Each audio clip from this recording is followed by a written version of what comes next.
متشکرم از توضیحات خوبتون. جناب حکاکپور، شما فکر میکنید آینده ایران چگونه باید رسم بشه، ترسیم بشه که حقوق اتنیکی و حالا تبعیض‌هایی که وجود داره دیگه به اصطلاح حقوق اتنیکی دیده بشه و این تبعیض‌ها پایان پیدا کنه؟ البته خب راه حل‌های مختلفی میتونه یعنی برای آینده ایران باشه، منتها خب ما یعنی نمونه‌های مختلفی از کشورهای کثیرالمله و کثیرالفرهنگ رو در دنیا داریم که مثلا میشه از اون الگوها بهره برداری کرد. متاسفانه در تاریخ ایران هر چی ما نگاه میکنیم، اگه مثلا چیزی رو از داخل ما بخوایم ابداع بکنیم در عرصه سیاسی، معمولا خب چیز خوبی از آب در نیومده از لحاظ تاریخی. همین چیزی که مثلا الان ما توی کانادا داریم، اگه همین رو کپی کنم برای ایران و با مودیفیکیشن هایی که هستش، مثلا خب کشور مثلا پارلمان فدرال داشته باشه و خود مثلا هر ایالتی مثلا دولت ایالتی داشته باشه، آموزش و پرورش و خدمات درمانی به کلی دست دولت ایالتی باشه و حتی منابع طبیعی رو بیشتر، مثلا منابع طبیعی رو دولت ایالتی مثلا چیز بکنه، مدیریت بکنه و البته وزارت دفاع و خارجه رو دولت فدرال یعنی فقط مثلا چیز میکنه، مدیریت میکنه. در این صورت مثلا خب میشه مثلا آذربایجان میتونه با کشورهای همجوار مثلا روابط اقتصادی خب حالا در همین حد فقط شما فرمودید که فدرالیسم میتونه حقوق به اصطلاح اتنیکی رو تأمین کنه و این تبعیض‌ها پایان پیدا کنن، درسته؟ بله، و البته فدرالیسم باعث تقویت دموکراسی میشه. در این مسئله مهمی هستش که چون وقتی که قدرت رو یه جایی جمع میکنی باعث فساد قدرت میشه.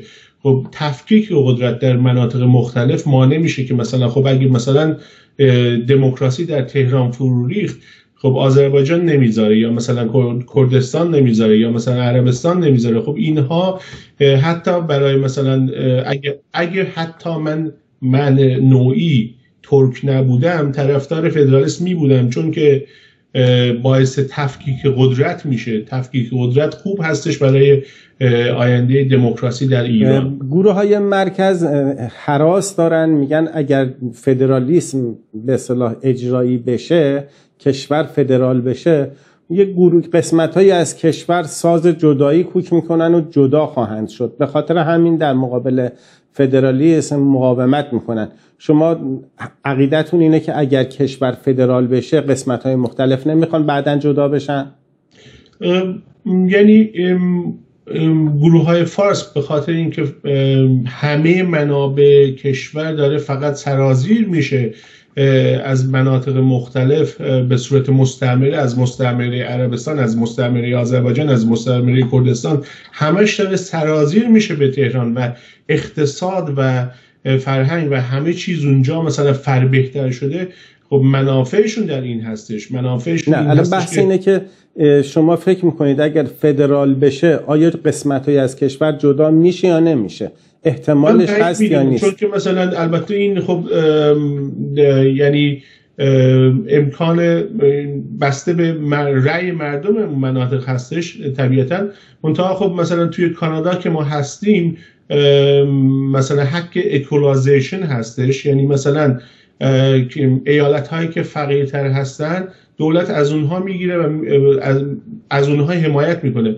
از ایالات مثلا که مثلا بیشتر دارن مثلا از لحاظ اقتصادی قوی تر میگیره و میده به ایالت های ضعیفتر. مثلا الان ایالتی که پول داره شاید اعتراض داشته باشه. الان کاتالان ها در اسپانیا خیلی وضع اقتصادی خوبی دارن. شاید فردا عرب ها معترض بودن که چرا باید پول ما از نفت ما خرج قسمت های دیگه کشور بشه، ما خودمون پولمون رو میخوایم، و بخوان جدا بشن. حق تعیین سرنوشت هم که بهشون برفرض داده شده، رأی گیری میکنن و جدا میشن. فکر نمیکنید فدرالیسم یک گام این جدایی رو تسهیل تر میکنه و این باعث ترس گروه های مرکز شده؟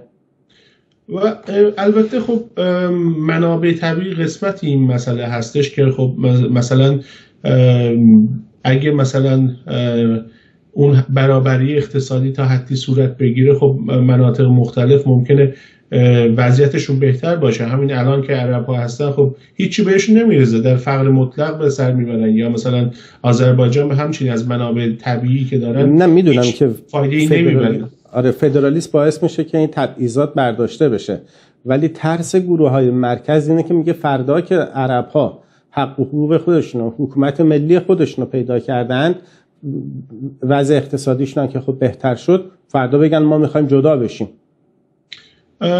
این مسئله خب ترسی هستش که اونها دارن. منتها اگه مثلا کشور بزرگتری باشه، خب یعنی منافع اقتصادی یه قسمت مسئله هستش که مثلا کبکی ها اینجا بودن که مثلا میتونستن مستقل بشن، منتها مردم کبک دیدن که نفعشون این هستش که در داخل کانادای فدرال بمونن و کشور قوی تری داشته باشن.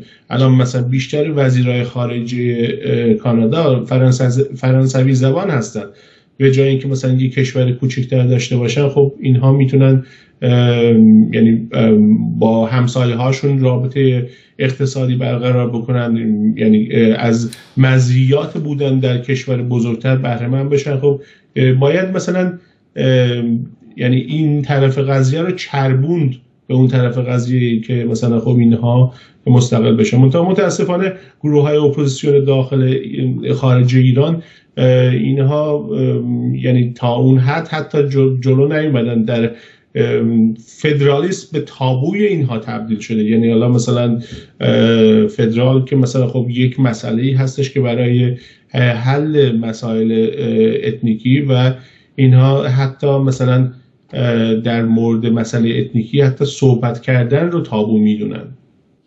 متشکر از توضیحات خوبتون جناب